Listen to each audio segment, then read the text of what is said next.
اصطفى وسلام على عباده الذين اصطفى أما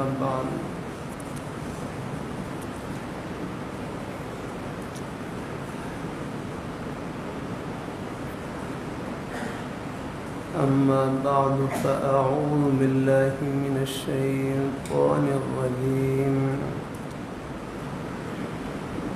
بسم الله الرحمن الرحيم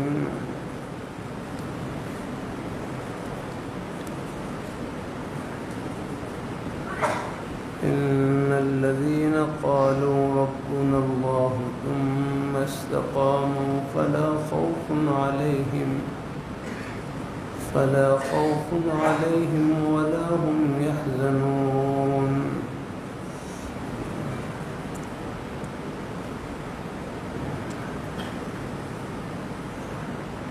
وقال النبي صلى الله عليه وسلم قل آمنت بالله ثم استقم وقال النبي صلى الله عليه وسلم لا يؤمن أحدكم حتى أكون أحب إليه من والده وولده والناس أجمعين صدق الله مولانا العظيم وصدق رسوله النبي الكريم ونحن على ذلك من الشاهدين والشاكرين والحمد لله رب العالمين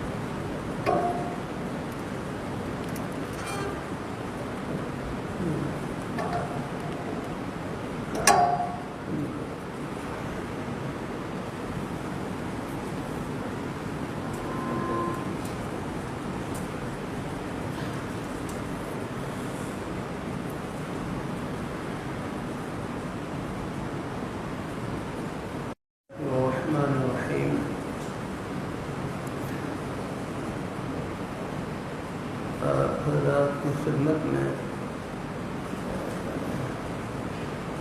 حقوق کے متعلق رکھ رہا تھا.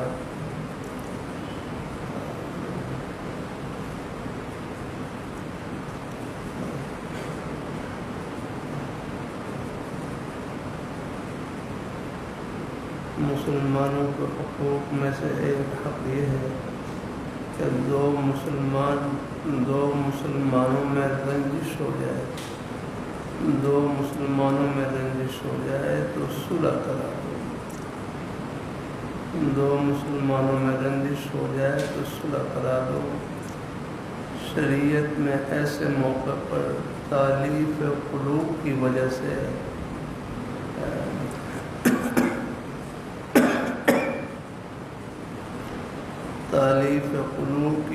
سے بضرورت جھوٹ بولنے تک کی بھی اجازت آئی ہے اور شرعاً اس کا درجہ نفل نماز اور روزے سے بھی افضل ہے.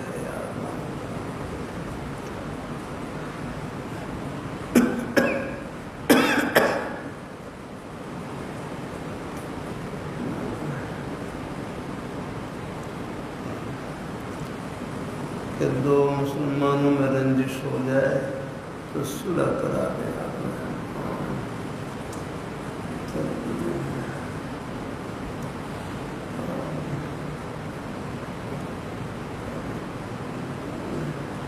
اور شرعاً اس کا درجہ نفل نماز اور روزے سے بھی افضل ہے.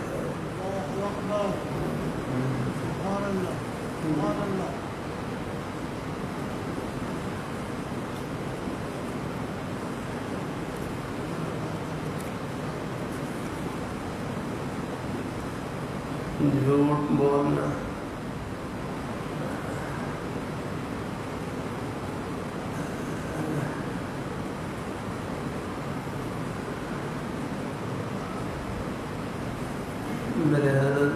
اصلاح کے سلسلے میں یہ امام غزالی رحمۃ اللہ علیہ کتاب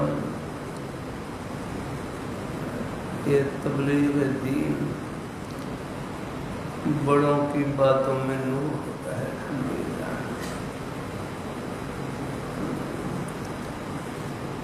اصلاح کے سلسلے میں میرے حضرت یہ تبلیغ دین سے مطالعہ کرواتے ہیں، میں نے بھی اپنے رسی کتاب سپن ختم کی الحمدللہ۔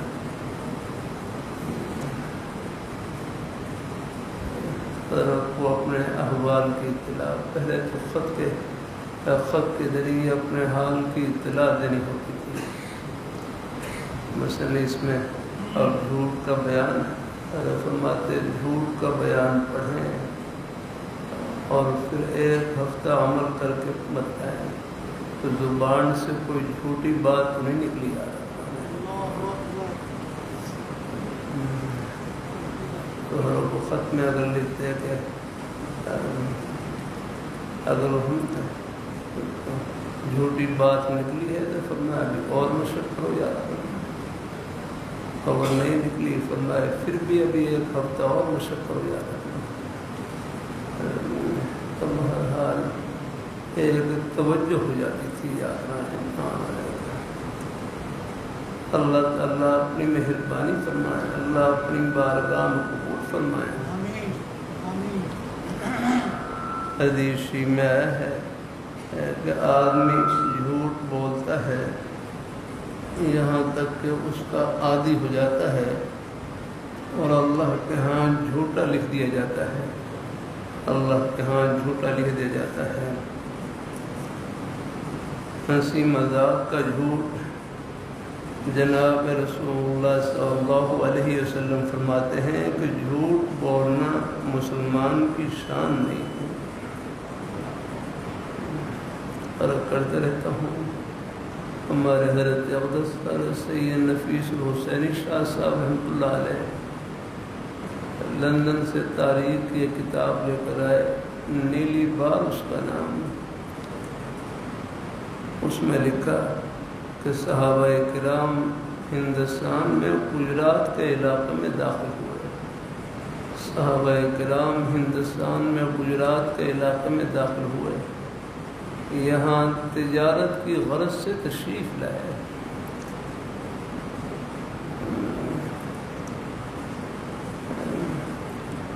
لیکن صحابہ کرام کی تجارت، لین دین، معاملات اتنے پاک اور صاف تھے، لوگ ان کے لین دین کو دیکھ کر کلمہ پڑھ کر مسلمان ہوتے چلے گئے۔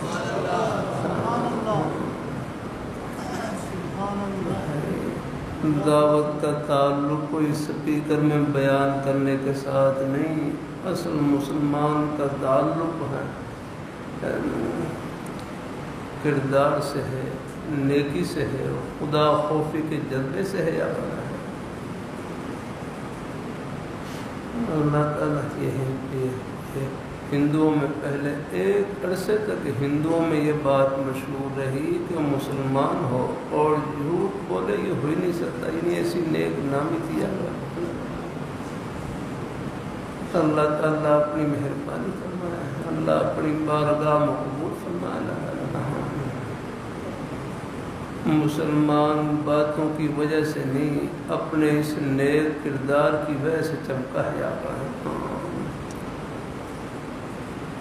اللہ اپنی بارگاہ مقبول فرمائے، اللہ اپنی بارگاہ مقبول فرمائے۔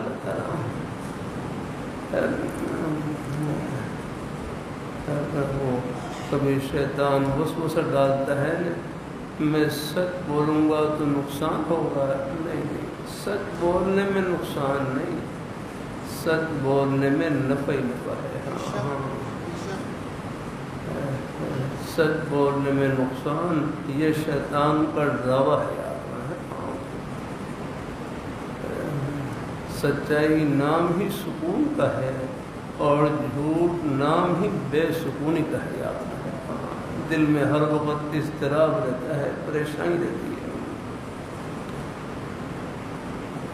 حدیث میں بھی آتا ہے میں ایک مرتبہ یہ کوٹ راجا کشن کی طرف ایک جلسے میں جا رہا ہے، میرے ساتھ سواری میں ایک بھائی بیٹھے ہوئے تھے، سواری میں بیٹھے ہوئے مجھے بتلانے لگے میری ڈرائیونگ میں یہ شوز کی دکان ہے، جوتوں کی دکان ہے، اللہ اپنی بارگاہ مقبول فرمائے گا پاکیزہ آخر اللہ بڑے بڑے یعنی بڑے بڑے یعنی زبان کے پاکیزہ لوگ بھی ہیں۔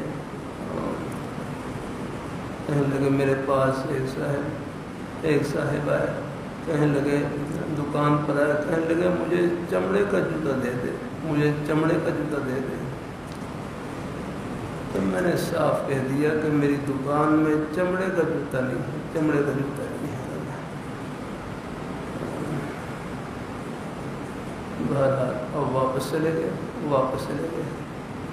کچھ فاصلے پر جانے کے بعد پھر دوبارہ دکان پر واپس آئے اور واپس آ کر کہنے لگے مجھے آپ کی سچائی کھینچ کے لائی ہے، مجھے آپ کی سچائی کھینچ کے لائی ہے۔ چلو آپ کے پاس اگر چمڑے کا جوتا نہیں ہے، اب آپ کی دکان میں اور کوئی کسی ساخت کا اچھا جوتا ہو وہ آپ دے دیا۔ اللہ تعالیٰ اپنی مہربانی فرمائے۔ آدمی بس ایک دفعہ ہمت کر لے، عزم کر لے کہ میں نے اللہ تعالیٰ کی خوشی کو پہل کرنا ہے۔ اللہ کا عرض کرتا رہتا ہوں، کاروبار کرنا دنیا نہیں ہے، کاروبار میں رب کو بھول جانا یہ ہے دنیا۔ کسی کو دکان میں دیکھ کر دنیا دار نہیں سمجھنا، دنیا دار وہ ہے جو خدا کو بھول جائے، دیندار وہ ہے جو رب کو یاد رکھے۔ اللہ تعالیٰ اپنی مہربانی فرمائے۔ یہ تو سارا نظام اللہ تعالیٰ نے خدمت سے جوڑ رکھا ہے۔ اللہ اپنی بارگاہ مقبول فرمائے، یہ سارا نظام ہی اللہ تعالیٰ نے خدمت سے جوڑ رکھا ہے۔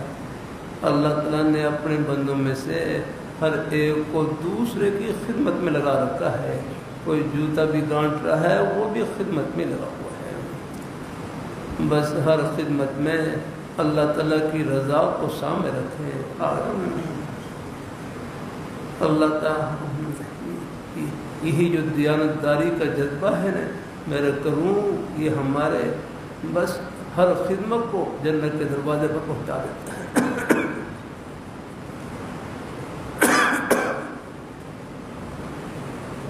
اللہ اپنی بارگاہ میں قبول فرمائے، ہم اپنی حیثیت کو پہچانے۔ ہم نے لاہور میں کتنا رہنا ہے یار، اللہ تعالیٰ اپنی مہربانی فرمائے۔ بار بار کرتا رہتا ہوں، ہر لاہوری رحمۃ اللہ علیہ کتنا پیارا جملہ فرمائے لگے کہ ہم دنیا میں رہنے کے لیے نہیں، اللہ میاں کو خوش کرنے کے لیے آئے، کہ ہم دنیا میں رہنے کے لیے نہیں، اللہ تعالیٰ کو راضی کرنے کے لیے آئے۔ بس یہ غرض ہے آپ کا۔ دیکھو اللہ تعالیٰ کی نعمتیں ہمارے پاس اپنا کیا ہے، سب کچھ اللہ تعالیٰ کے دیا ہوا ہے۔ ہم نے یہ جو کپڑے پہن رکھے ہیں یہ بھی تو آخر اللہ تعالیٰ کی عطا ہے۔ اللہ تعالیٰ اپنے بس اللہ تعالیٰ کی ہر نعمت کو اللہ تعالیٰ کو یاد کرنے کا، بس اللہ تعالیٰ کو یاد کرنے کا بہانہ سمجھے، اللہ تعالیٰ کو یاد کرنے کا ذریعہ سمجھے لگتا ہے۔ اللہ اپنی بار ہر نعمت کہتے ہیں، ہر نعمت یہ منعم کی معرفت کا ذریعہ ہوتی ہے، ہر احسان محسن کو پہچاننے کا ذریعہ ہوتا ہے۔ الاحسان عبد الاحسان، احسان الاحسان عبد کیا ہاں الانسان عبد الاحسان، کہ انسان تو احسان کا بندہ ہے، غلام ہے۔ اللہ تعالیٰ اپنی بارگاہ مقبول فرمائے، اللہ اپنی بارگاہ مقبول فرمانے تعالیٰ ہے۔ اللہ تعالیٰ ہم سب کو اللہ اپنے ایمان پر قائم رکھے، اللہ اپنے دین پر قائم رکھے۔ تو ہنسی مذاق کا جھوٹ جناب رسول اللہ صلی اللہ علیہ وسلم فرماتے ہیں جھوٹ بولنا یہ مسلمان کی شان نہیں ہے۔ ایمان اور جھوٹ ایک جگہ جمع نہیں ہو سکتے، ایمان اور جھوٹ نہیں۔ ایمان سے مراد ایمان کامل ہے، یاد رکھنا۔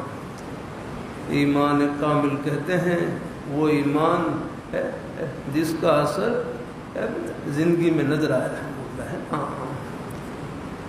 ایک تو ہے نفس ایمان، وہ تو اللہ نے ہر مسلمان کے سینے میں رکھا ہے، یہ خود بہت بڑی دولت ہے۔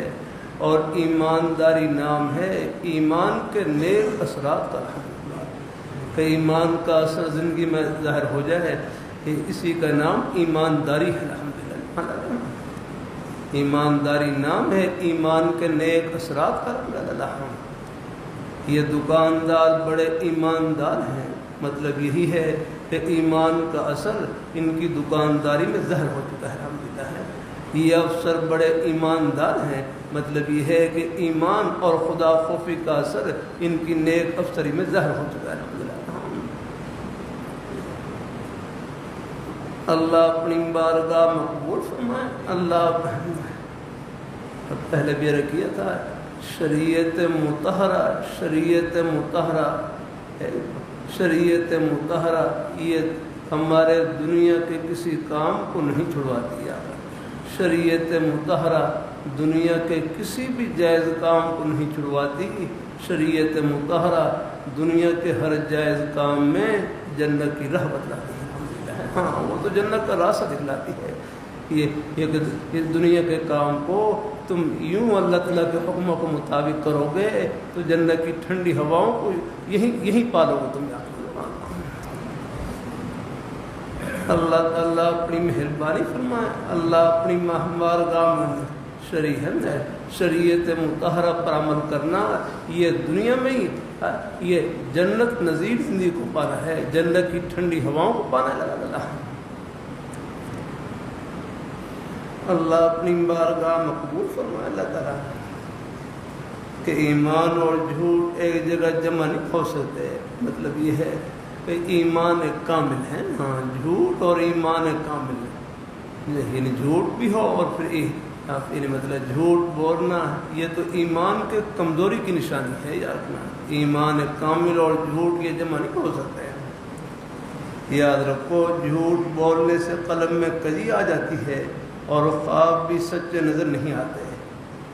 مذاق میں بھی دوسروں کو ہنسانے کے لیے جھوٹ نہ بولو اور ہمیشہ جھوٹے خیالات اور خطرات سے قلب کو بچائے رکھو، ورنہ قلب میں کجی پیدا ہو جائے گی۔ تجربہ اس کا شاہد ہے کہ ایسے آدمیوں کو خواب بھی سچا نظر نہیں آتا۔ ایک مرتبہ کسی عورت نے اپنے صغیر سن بچے کو، اپنے چھوٹے بچے کو بلایا اور کہا کہ آؤ ہم تمہیں ایک چیز دیں گے، آؤ ہم تمہیں ایک چیز دیں گے۔ رسول اللہ صلی اللہ علیہ وسلم نے اس عورت سے دریافت فرمایا اگر بلانے سے بچہ آ گیا تو کیا چیز دو گی؟ عورت نے کہا کہ چھوارے دے دوں گی، چھوارے دے دوں گی۔ آپ صلی اللہ علیہ وسلم نے فرمایا اگر کچھ دینے کا ارادہ نہ ہوتا، صرف بہلانے کے لیے ایسا لفظ نکلتا تو یہ بھی زبان کا جھوٹ شمار ہوتا ہے۔ ہاں تو اس سے معلوم ہی ہوا کہ مذاق کے اندر بھی جھوٹ بولنا ٹھیک نہیں ہے، یاد رکھنا ہے۔ ہاں اللہ تعالیٰ بچوں کے ساتھ بھی زبان کو نیک رکھا کرے ہیں۔ ہاں اللہ اپنی بارگاہ بچے بھی نیک اثر لیتے ہیں، اللہ ہاں نیک کلمات کا اثر لیتے ہیں وہ بھی الحمدللہ۔ ہاں اللہ اپنی بارگاہ مقبول فرمائے۔ اللہ تعالیٰ اللہ ہم سب کو اللہ اپنے ایمان پہ نامناسب چیزوں سے بچا کریں، یا اللہ ہاں اللہ تعالیٰ اپنی مہربانی ہے۔ پہلے زمانے میں یہ بوڑھی مائیں ہوتی تھی نا، بوڑھی مائیں یہ بچوں کو سلاتی تھیں تو لوری دیتی تھی، لوری یاد رکھنا ہاں لوری آپ نے دیکھا ہوگا کہ اللہ ہی اللہ کیا کرو، خالی دم نہ پریا کرو، اللہ ہی اللہ کیا کرو، خالی دم نہ پریا کرو۔ اب بچوں کو سلا بھی رہی اور اللہ بھی کر رہی ہے، یوں ان کو لوری دیتی یاد رکھنا ہے۔ کہ اللہ ہی اللہ کیا کرو. اب بھی مائیں ماشاء اللہ کہتی رہتی ہیں اللہ اللہ اللہ ذکر کرتی رہتی ہیں. بات اللہ اللہ اپنی ہیں. جب بچے رو رہے ہوتے ہیں تو ان کو سنانے کے لیے نا اللہ اللہ اللہ بات اللہ اللہ بعض گھر کی عورتوں میں سنا اللہ اللہ یوں کر رہی ہیں. اللہ تعالیٰ اپنی مہربانی فرمائے. اللہ اپنی بارگاہ مقبول فرمائے. اللہ ہم سب کو اللہ اپنے ایمان پہ قائم رکھے. اللہ اپنے دین پہ. آپ دیکھو یہ بڑی خوش بختی کی بات ہے کہ اللہ تعالیٰ نیک مجالس میں اٹھنے بیٹھنے کی توفیق عطا فرمائے. ہاں یہ ان کا کرم ہے الحمدللہ. کان میں خیر کے کلمات پہنچتے رہتے ہیں, دل میں نیک کلمات پہنچتے رہتے ہیں. یہ دل کو ٹھنڈا رکھتے ہیں, دل کو تر و تازہ رکھتے ہیں. اللہ تعالیٰ اپنی مہربانی فرمائے. نیک مجالس کی برکت ہوتی ہے اللہ تعالیٰ. اللہ تعالیٰ اپنی بارگاہ مقبول فرمائے. اللہ ہم سب کو اللہ اپنے ایمان پہ قائم رکھے. اللہ اپنے دین پہ قائم رکھے. نیک رستے پہ اللہ ہم سب کو لگائے رکھے. اللہ تعالیٰ اللہ تعالیٰ اپنی بارگاہ مقبول فرمائے. یہ لکھا ہے البتہ ضرورت کے وقت ہے, البتہ ضرورت کے وقت جھوٹ بولنا بھی جائز ہے. یہ دیکھیں توجہ سننے والی بات ہے.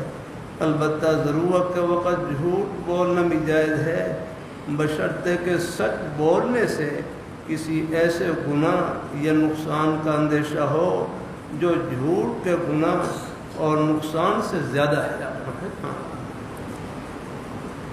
مثلاً اب وہی آگے جو بات پہلے تو وہاں حقوق پڑھی تھی نا, مثلاً دو مسلمانوں میں صلح کرا دینے یا جہاد میں دشمن کو دھوکہ دینے یا بیوی کو رضامند اور خوش کرنے کے لیے جھوٹ بول دینے کی حدیث شریف میں اجازت آئی ہے.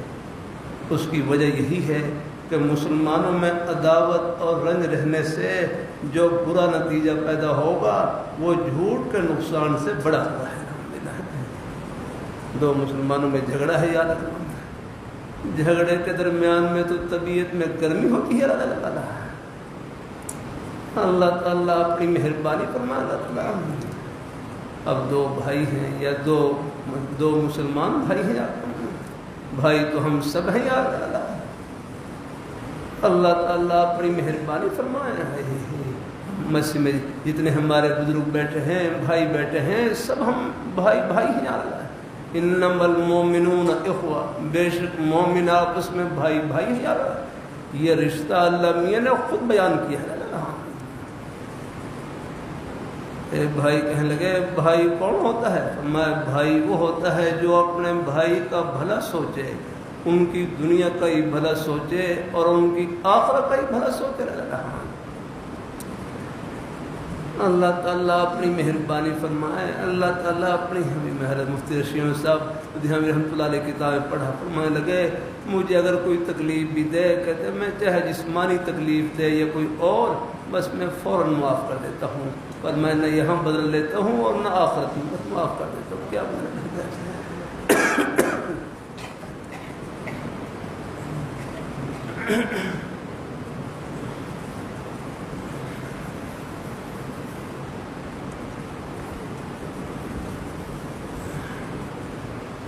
اللہ تعالیٰ اپنی مہربانی فرمائے. اللہ تعالیٰ اپنی بارگاہ مقبول فرمائے. اللہ تعالیٰ اپنی اب دو بھائی میں جھگڑا ہو گیا, اب آپس میں ایک دوسرے کے بارے میں بڑے سخت جملے کہہ رہے ہیں یار, لیکن جو درمیان میں صلح کرانے والے ہیں اب یہاں پر تھوڑی سی میں نے کہا نا خلاف, جھوٹ بولنا کتنا سخت گناہ ہے, لیکن دو مسلمانوں کے درمیان عداوت رہے یہ اس سے بڑھ کر اس سے زیادہ نقصان والی بات ہے. یہاں پر کوئی ان کے درمیان صلح کرانے کے لیے کوئی ہے تو خلاف واقع بات بھی کہہ دے گنجائش ہے. اللہ تعالیٰ آپس میں جن کا جھگڑا وہ کہتے وہ میرے بارے میں ایسے سے کہہ رہا تھا، یہ صلح و تعالیٰ کہ نہیں میں تو ان سے ملا ہوں، وہ تو آپ کی بڑی تعریف کر رہا تھا، وہ تو آپ کے بارے میں بڑے اچھے کلمات کہہ رہا تھا، اللہ ہے اب اتنا کہنے سے ہی ان کا دل ٹھنڈا ہو جائے گا الحمدللہ ہے، اور دلوں میں امید ہے شاید ان کی ہے اللہ تعالیٰ رنجش کو ختم فرما دے گا، اللہ تعالیٰ اپنے لڑائی کو بھڑکا نہیں اللہ۔ ابو داؤد میں بھی ہے یہی، جیسے یہاں پر ذکر کی حدیثی کا مفہوم ہے کہ دو مسلمانوں کے درمیان صلح کرا دینا، جن کے درمیان رنجش ہو، یہ نفلی نماز اور نفلی روزے سے بھی زیادہ بڑھ کر ثواب ہے اس کا الحمدللہ۔ اللہ تعالیٰ اپنی مہربانی فرمائے، کبھی کبھی اللہ تعالیٰ کی توفیق سے رکھ کر دیتا ہوں، جھگڑے کا حل جھگڑا نہیں ہے، جھگڑے کا حل جھکنا ہے، اور جو اللہ تعالیٰ کے لیے جھکتا ہے وہ جھکتا نہیں، ان کا سر اللہ عرش لگا دیتے ہیں۔ اللہ اپنی بارگاہ مقبول فرمائے، اللہ ہم سب پیدا کر دوں، مسلمان کا گھاٹا نہیں، یہ دل سے نکال دیں آپ الحمدللہ۔ آج مجالس میں جملہ رکھ کر رہا ہوں، اللہ تعالیٰ کی توفیق سے مسلمان کا گھاٹا نہیں ہے نا، چاہے آپ کا کروڑوں میں بھی نقصان ہو جائے، میرا کروں بس اللہ تعالیٰ صبر کی توفیق عطا فرما دیں اور دعا کی توفیق عطا فرما دیں۔ یہ جو اس پر جو صبر کا ایک لمحہ ہے، یہ آپ کے کروڑوں کے نقصان کو بس یہ ختم کر دے گا الحمدللہ۔ ہاں آگے ہاں اس صبر کا جو نفع ہے یہ آپ کے کروڑوں اربوں نقصان کے اوپر یہ نفع یہ اس سے بھاری ہے الحمدللہ۔ اللہ تعالیٰ اپنی مہربانی فرمائے، اللہ تعالیٰ ایک مرتبہ سب کہہ لے سبحان اللہ، یہ ایک مرتبہ سبحان اللہ کہنا یہ آپ کے دنیا بھر کے نقصان سے میرا کروں یہ دنیا بھر کے نقصان کو اپنے اندر سمیٹ لے گا اور سب کو نفع سے بھر دے گا الحمدللہ۔ وہ تو ایک آدمی نہیں، پوری دنیا کا نقصان بھی اگر ایک مرتبہ سبحان اللہ کہہ لے اور دل کے یقین کے ساتھ، انشاءاللہ اس پر جو ثواب ملنے والا ہے، یہ تھوڑا بہت جو نقصان ہوا ہے چاہے کروڑوں میں بھی ہو، میرا کروں صبر پر جو اللہ پاک کی بارگاہ میں انعام مل رہا ہے وہ بہت اونچا ہے الحمدللہ۔ اللہ تعالیٰ اپنی مہربانی، مسلمان کا گھاٹا نہیں ہے یاد رکھنا، یہ دل سے نکال دے آپ اللہ، آخرت کی باتوں سے یہ حوصلہ ملتا ہے اللہ۔ مسلمان کے سامنے صرف دنیا نہیں ہے، یہ دنیا تو بالکل ایک اللہ تعالیٰ اپنی مہربانی فرمائے، اللہ اپنی مہربانی فرمائے، اللہ تعالیٰ نہیں، یہ تو بہت چھوٹی سی جگہ ہے، اللہ تعالیٰ اپنی مہربانی، اللہ تعالیٰ جیسے مینڈک کنویں میں ہو وہ سمجھتی ہے کہ بس آگے میرے اس کنویں سے بڑھ کر کوئی گھر نہیں یاد رکھنا، لیکن جب وہی مینڈک جب وہ دریا میں داخل ہوتی ہے، نہر میں جاتی ہے، تو پھر اس کی اپنی سوچ ہے، جو سوچ غلطی ہے وہ یاد آ جاتی ہے، میں تو وہ کنویں کو بہت بڑا گھر سمجھ رہی تھی یار۔ اللہ تعالیٰ اپنی مہربانی فرمائے، اللہ تعالیٰ ہے یہ دنیا کا جہان یہ تو بہت چھوٹا جہان ہے، اللہ آخرت نصیب کرے، سب کو جنت نصیب کرے، وہاں آنکھیں کھلے گی جا کر۔ اللہ تعالیٰ اپنی مہربانی، یہ دنیا کی زندگی ہے تھوڑی سی لیکن بڑی قیمتی ہے یاد رکھنا۔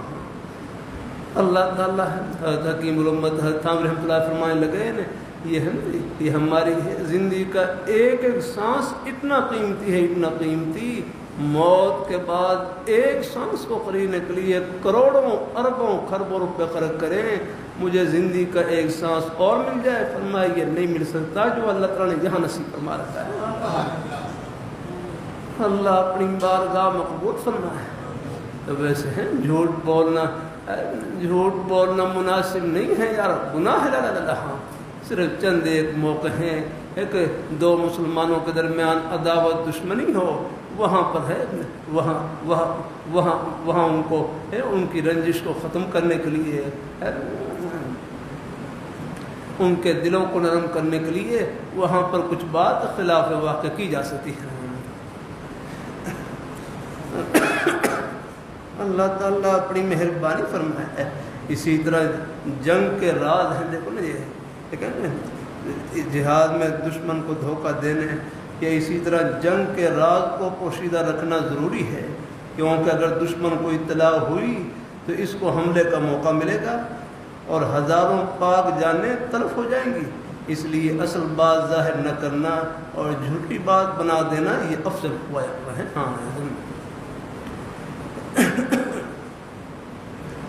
اللہ تعالیٰ اپنی مہربانی فرمائے۔ اسی طرح خامند کے بعد اسرار، خامند کی بعض باتیں بیوی سے مخفی رکھنے قابل ہوتی ہیں۔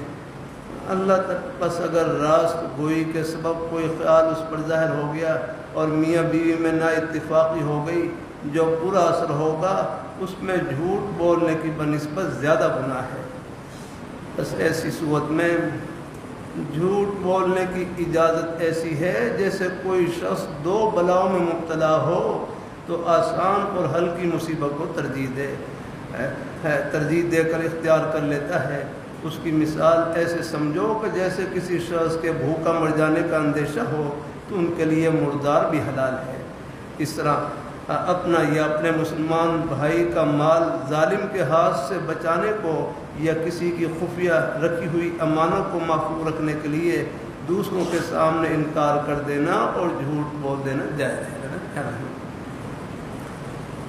اللہ تعالیٰ اپنی مہربانی فرمائے۔ اور اپنی معصیت کا انکار کر دینا، اپنے گناہ کا انکار کر دینا بھی اسی وجہ سے جائز ہے کہ فسق و فجور کا اعلان حرام ہے۔ یا اپنی بیوی سے یہ کہہ دینا کہ میری دوسری بیوی تمہاری سوت ہے، مجھے تم سے زیادہ پیاری نہیں، یہ سب باتیں اس بنا پر جائز ہیں کہ اس جھوٹ سے ایک ذرا دفع ہو جائے گا۔ اللہ تعالیٰ اپنی مہربانی فرمائے۔ بہرحال جھوٹ سے بچنا چاہیے۔ چند ایک مواقع ہیں جو مستثنا ہیں، وہاں پر بھی اللہ تعالیٰ اپنی ورنہ بلا ضرورت جھوٹ سے بچنا چاہیے۔ اللہ تعالیٰ سب کو اللہ عافیت سے رکھے، اللہ ایمان کی سلامتی کے ساتھ رکھے، اللہ اپنے نیک رستے پہ اللہ ہم سب کو لگائے رکھے۔ انشاءاللہ یہ محبتیں آخرت کی خوشیوں میں سب کو ملائیں گی اور اکٹھا کریں گی انشاءاللہ۔ آمین آمین۔ جزاک